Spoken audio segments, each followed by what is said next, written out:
Em conversa com o presidente Lula, o ministro do STF, Luiz Roberto Barroso, afirma que a resposta a Donald Trump será tratada pela política com ponderação. Mais detalhes ao vivo de Brasília com a Luciana Verdolim. Pois não, Luciana? É isso mesmo, Nonato. Os ministros do Supremo Tribunal Federal, inclusive em conjunto, estão avaliando que nesse momento não há resposta que seja dada ao governo norte-americano, porque não há como aceitar uma interferência dos Estados Unidos em ações do judiciário brasileiro. O presidente do Supremo, o ministro Roberto Barroso, conversou com o presidente Lula logo que aquela carta de Trump, e o anúncio da taxação de 50% foi anunciada. A avaliação que se faz é de que é interferência, sim, como se trata de uma questão política, deve ser respondida politicamente, e foi o que o presidente Lula fez quase que imediatamente.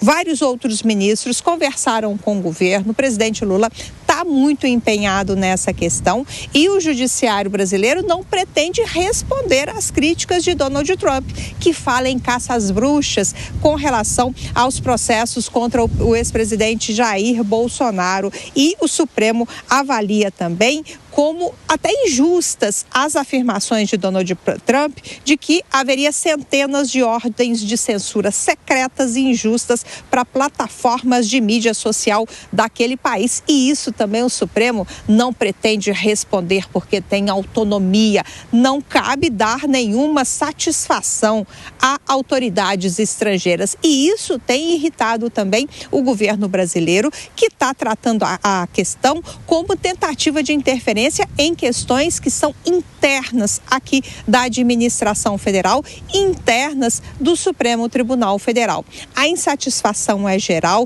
tanto do Congresso, Supremo e do Palácio do Planalto, e a avaliação nesse momento é que a questão tem que ser tratada politicamente. A resposta precisa ser internacional. O presidente Lula tem dito, inclusive, que quer conversar com outros países para tentar uma repercussão conjunta contra a taxação não só do Brasil, mas também taxações que estão sendo impostas a outros países. Por isso, a ordem é recorrer à Organização Mundial do Comércio, e também o vice-presidente Geraldo Alckmin, que tem conversado com as autoridades norte-americanas, vai intensificar esses contatos, o Ministério das Relações Exteriores também. Obrigado, Luciana Verdolim, em Brasília. Assunto para a gente tratar também com os nossos comentaristas, o Acácio Miranda e o Gesualdo Almeida, estão com a gente nesta manhã. Gesualdo, vou começar contigo essa rodada. Diante disso, desse pronunciamento aí do ministro do Supremo, recomendando a ponderação, que acho que boa parte das pessoas tem tratado desse jeito. Mas o Eduardo Bolsonaro, que é filho do presidente Bolsonaro, está lá, do ex-presidente, está lá nos Estados Unidos e, de algum modo, tem se mostrado bem favorável a essas ações do Donald Trump. Alguns parlamentares governistas tem representado contra ele no Supremo. Pode acarretar algum tipo de problema para o filho do ex-presidente também, Gesualdo? Parece que sim, parece que a coisa caminha. Nesse sentido, já existe um inquérito no Supremo Tribunal Federal avaliando o comportamento de Eduardo Bolsonaro, embora, ao meu ver, e não sou especialista da área criminal, o especialista vai me suceder aqui agora, o Acácio, quando se fala em abolição violenta do Estado Democrático de Direito, uma das imputações que se faz ao Eduardo Bolsonaro, não vejo atuação violenta dele. Até porque a crítica ao Supremo Tribunal Federal, a crítica aos seus ministros, ela é legítima, ela decorre do exercício de um direito constitucional da livre manifestação de opinião, da livre manifestação de pensamento.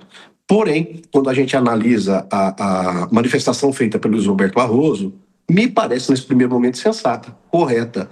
O Supremo Tribunal Federal não é órgão político, ou pelo menos não deveria ser um órgão político, é eminentemente técnico, eminentemente jurídico e deve circunscrever a sua atuação dentro dos limites dos autos. Embora no passado recente a gente tenha visto muitos ministros do Supremo Tribunal Federal procurando holofotes, procurando exposição na mídia, parece que a ponderação é o mote do momento. A resposta do Brasil aos Estados Unidos deve ser eminentemente diplomática pelos campos diplomáticos e o Supremo Tribunal Federal nada tem com isso.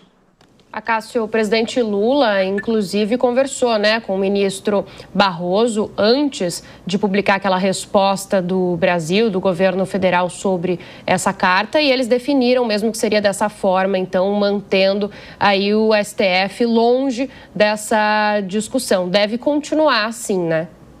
As relações internacionais, Bia, elas são pautadas por questões de Estado, obviamente. E o nosso representante legítimo para transcorrer essas negociações é o presidente da República, que no Brasil, pelo sistema presidencialista, ele acumula a função de chefe de Estado e chefe de governo. E eu toco num ponto essencial que foi levantado pelo Jesus, que é a atuação dos juízes, sejam eles de primeira instância, sejam eles de segunda instância, sejam eles ministros das cortes superiores, estritamente nos processos. Há um certo incômodo quando um juiz vai à mídia tratar de aspectos relacionados ao processo, de aspectos relacionados ao mundo jurídico, e há até uma certa deturpação do sistema quando um juiz vai à mídia tratar de aspectos que não sejam relacionados à sua atuação institucional. Acho que age muito bem o presidente do Supremo Tribunal Federal, Luiz Roberto Barroso, ao se distanciar desta discussão, primeiro por todas as razões que eu mencionei até aqui. Em segundo lugar, porque o ataque de Trump mira um pouquinho o Supremo. Então é natural que eles fiquem equidistantes.